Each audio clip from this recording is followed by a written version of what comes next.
పెందుర్తి నియోజకవర్గం 94వ వార్డు పురుషోత్తపురంలో సామాజిక భవన ప్రారంభోత్సవం అంగరంగ వైభవంగా జరిగింది. కార్యక్రమానికి ముఖ్య అతిథిగా పెందుర్తి ఎమ్మెల్యే అన్నంరెడ్డి అదీప్ రాజు హాజరి ప్రారంభించారు. అయితే ఈ సందర్భంగా టీడీపీకి చెందిన 94వ వార్డు కార్పొరేటర్ బల్లా శ్రీనివాస్ వచ్చి హడావిడి చేసి శాసనసభ్యులు రాకుండా ప్రారంభోత్సవం చేయడానికి ప్రయత్నిస్తే స్థానిక వైఎస్ఆర్ కాంగ్రెస్ పార్టీ నాయకులు ప్రజలు అడ్డుకొని తిరగబడ్డారు.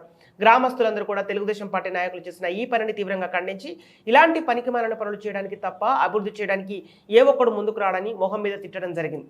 అనకాపల్లి జిల్లా social media convener Chandu Yadav ఆధ్వర్యంలో సామాజిక భవన ప్రారంభోత్సవం ఘనంగా జరిగింది. జెండా పెట్టారా?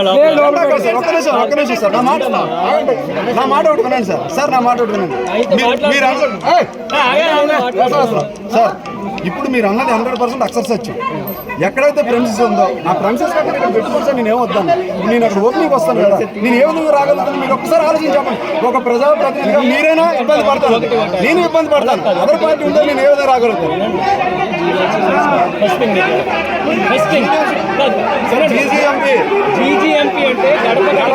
నాకు తెలుసు. నా వార్డు డెవలప్మెంట్ ప్లాన్ లో ఈ 20 లక్షల రూపాయలు చూపించారు. చాలా సంతోషంగా ఉంది. వాళ్ళ గౌరవ ముఖ్యమంత్రి వర్యులు జగన్మోహన్ రెడ్డి గారి మీద నమ్మకంతో, అదేవిధంగా ఆయన బలపరిచినటువంటి 2019లో మరి శాసనసభ్య అభ్యర్థిగా బలపరిచినటువంటి నా మీద నమ్మకంతో ఈ ప్రాంతం ప్రజలందరూ కూడా మరి పెద్ద ఎత్తున నన్ను ఆశీర్వదించి అత్యధిక మెజార్టీతో ఎమ్మెల్యేగా గెలిపించినటువంటి సంగతి మీ అందరికీ కూడా తెలిసిందే. మరి వాళ్ళు పెట్టుకున్నటువంటి నమ్మకాన్ని వమ్ము చేయకుండా ముఖ్యంగా ఈ పురుషోత్తపురం ప్రాంతాన్ని అన్ని రకాలుగా కూడా అభివృద్ధి చేశాం. ఒక పక్క సంక్షేమ కార్యక్రమాలు ఏవైతే మేము అనేక సందర్భాల్లో చెప్తున్నామో, అమ్మఒడి కానివ్వండి, డ్వాక్రా రుణమాఫీ కానివ్వండి, సున్నా వడ్డీ కానివ్వండి, చేయూత కానివ్వండి, చేదోడు కానివ్వండి, ఇలా అనేకమైనటువంటి సంక్షేమ కార్యక్రమాల ద్వారా ఈ ఒక్క సచివాలయానికే సుమారుగా 16,80,00,000 రూపాయలు ఓన్లీ సంక్షేమ కార్యక్రమాల ద్వారా నేరుగా వాళ్ళ ఖాతాల్లోకి వెళ్ళడం జరిగింది. అంతేకాకుండా అభివృద్ధికి కూడా సమానమైనటువంటి ప్రాధాన్యతనిస్తూ మరి కొన్ని దశాబ్దాలుగా, కొన్ని సంవత్సరాలుగా ఇక్కడ ప్రజలు పడుతున్నటువంటి ఇబ్బందిని మరి వాళ్ళు తీరుస్తూ సుమారుగా జీజీఎంపీ గడప గడపకి మన ప్రభుత్వం నిధుల నుంచి 20 లక్షల రూపాయలతో మరి ఇక్కడ ఒక కమ్యూనిటీ హాల్, అదే రకంగా ఇదే పురుషోత్తపురం ప్రాంతానికి ఇక్కడ ఉన్నటువంటి వాళ్ళందరికీ ఏదైనా జబ్బు చేసినా, జ్వరం వచ్చినా పెందుర్తి గవర్నమెంట్ హాస్పిటల్కి వెళ్ళేవారు. ఆ ఇబ్బంది లేకుండా 1,30,00,000 రూపాయలతో ఇక్కడ పురుషోత్తపురంలో ఒక బ్రహ్మాండమైనటువంటి హాస్పిటల్ కూడా మరి నిర్మించడం జరిగింది. అంతేకాదు రోడ్స్కి, డ్రైన్స్కి మరి సుమారుగా ఒక 40 లక్షల రూపాయలతో రోడ్లు, కాలువలు పూర్తి చేస్తాం.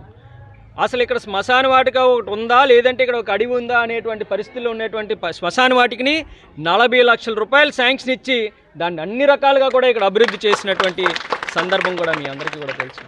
అంతేకాదు అనేకమైనటువంటి అడ్డంకులు వచ్చాయి. ఈ ప్రాంతంలో ఉన్నటువంటి యాదవ సామాజిక వర్గానికి సంబంధించిన ప్రజలందరూ కూడా మరి ఆ శ్రీకృష్ణ పరమాత్మని గుడి కట్టాలని ఎప్పటి నుంచో దశాబ్దాలుగా ఉన్నటువంటి కోరికను కూడా ఇవాళ మనమే ముందు నుండి మరి దాన్ని కూడా ఇవాళ గుడి నిర్మాణం కూడా పూర్తి చేస్తున్నారు. దానికి మరి శాసనసభ్యుడిగా కాకుండా మరి ప్రాంత వాసులందరూ అభిమానించే నాయకుడిగా నేను కూడా నా సొంత నిధుల నుంచి 2 లక్షల రూపాయలు దాని డొనేషన్ కూడా ఇవ్వడం జరిగింది.